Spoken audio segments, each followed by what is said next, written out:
Winnie the Pooh, Something is Missing, was a boy named Christopher Robin who had a room full of wonderful toys to play with.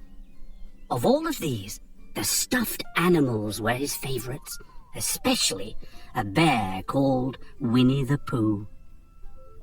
The boy, Pooh, and the rest of their well-worn friends spent many happy hours sharing make-believe adventures in a beautiful place called the 100-Acre Wood. Early one morning, Pooh slept in his cozy house inside a tree, dreaming of honey. Honey was his favourite thing to think and dream about, as well as his favourite thing to eat. And on those rare occasions when Pooh forgot about honey, his rumbly tummy was quick to remind him. On this day, Pooh woke up to discover that his tummy was complaining especially loudly. He knew that the only way to quiet it was to fill it with lots of delicious honey. As Pooh dressed, he and his tummy sang a song together that included reassuring words like sweet and eat. Well, actually, Pooh sang the words while his tummy made musical sounds like gurgle and pop. It was time for breakfast. Pooh checked his cupboard first, sure there would be a pot full of the sweet stuff. Empty, observed Pooh.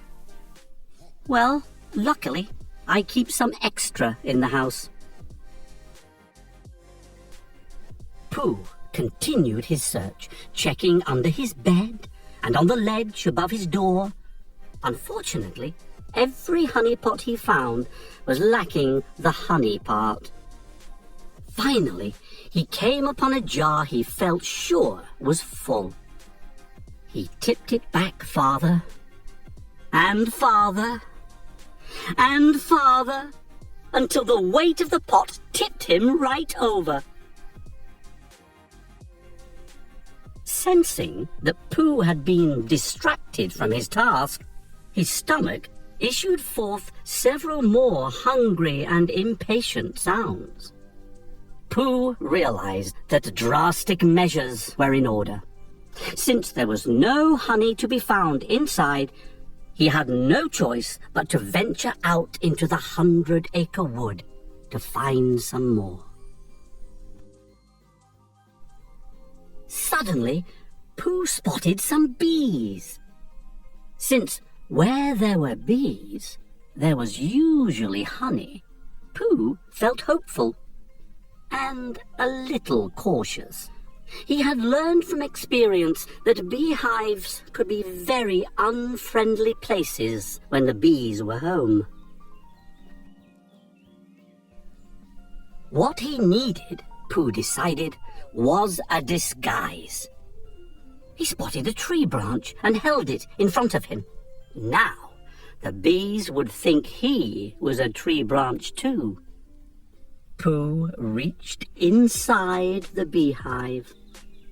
But the bees were not fooled, most likely because tree branches don't reach into beehives.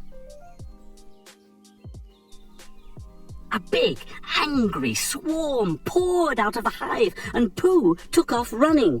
He knew he couldn't outrun the bees, so he would have to outthink them, which was no small task for a bear of very little brain.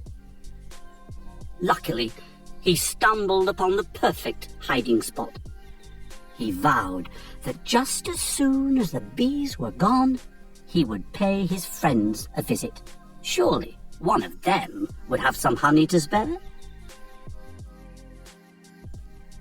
In another part of the 100-Acre Wood, Eeyore was greeting the day by saying, "Why?" and then, "What's the point?" By the time Pooh came upon Eeyore, the donkey was thoughtfully chewing on some thistles. "Good morning, Eeyore," said Pooh. You wouldn't happen to have any honey lying about, would you? Without waiting for an answer, Pooh crawled inside the front of Eeyore's house to have a look for himself. When he didn't find what he was looking for, Pooh's tummy suggested that he check the back of Eeyore's house. Pooh came out empty-handed, finally stopping to take a good, long look at his friend. "Eeyore," said Pooh, "what has happened to your tail?" "What has happened to it?" Eeyore wondered. "Well, it isn't there," Pooh explained. "What is there?" asked Eeyore. "Nothing," replied Pooh. "That accounts for a good deal," observed Eeyore.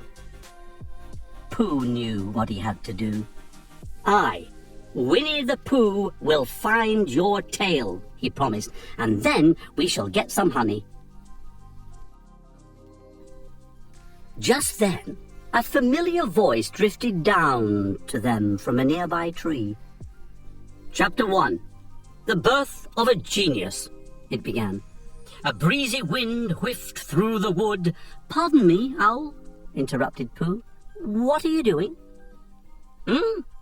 "Oh, hello, Pooh." "Eeyore," Owl said.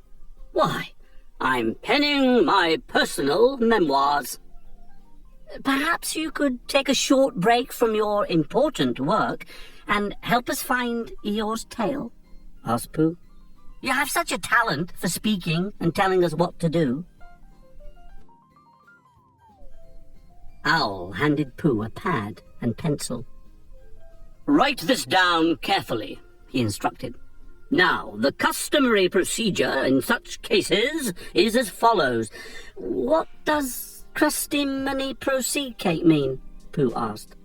Owl explained it meant the thing to do, and continued. "The thing to do is as follows. First, issue a reward." On hearing the word issue, Pooh said, "Gesundheit." "I beg your pardon?" replied Owl. "You sneezed, just as you were going to tell me what the first thing to do was," Pooh said. "I didn't sneeze," disagreed Owl. "As I was saying first, issue a reward." "He's doing it again," Pooh told Eeyore. He turned to Owl. "You must be catching a cold." "I'm not catching a cold," Owl insisted. "The word is issue, not achoo." "My throat feels a little scratchy," Eeyore admitted. "Just as I suspected," Pooh said. "Owl, we need honey." Owl's patience was at an end. "Enough of this infernal folderol. Look, the thing to do is we write a notice promising a large something to anyone who finds a replacement tail for Eeyore. Is that clear?" "Oh, that sounds like a wonderful plan, Owl," said Pooh, imagining a tasty honey reward as he listened. "Excellent," replied Owl. "Now, we shall get Christopher Robin to write out the notices, and we'll put them up all over the forest." And with that, he flew off to the boy's house to ask for his help. Christopher Robin immediately set to work making several large signs that read, "A very important thing to do." Each one had a spelling mistake, or two, but since no one in the 100-acre wood was any better at spelling, it was certain that no one would notice. Pooh helpfully took the signs and began posting them all around the 100-acre wood.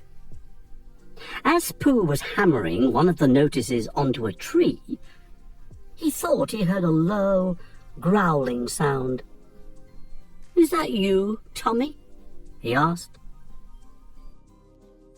When Pooh's tummy didn't answer, he finished posting the signs and turned to leave, bumping directly into Balloon.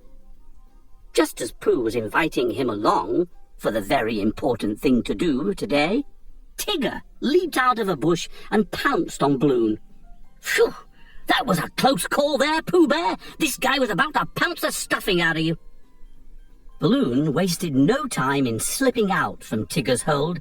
The two wrestled, but hard as he tried, Tigger could not escape Balloon's sticky, tricky hold on him. "Don't be afraid, Tigger," said Pooh. "It's only Balloon." Tigger assured Pooh that he was only pretending to be afraid.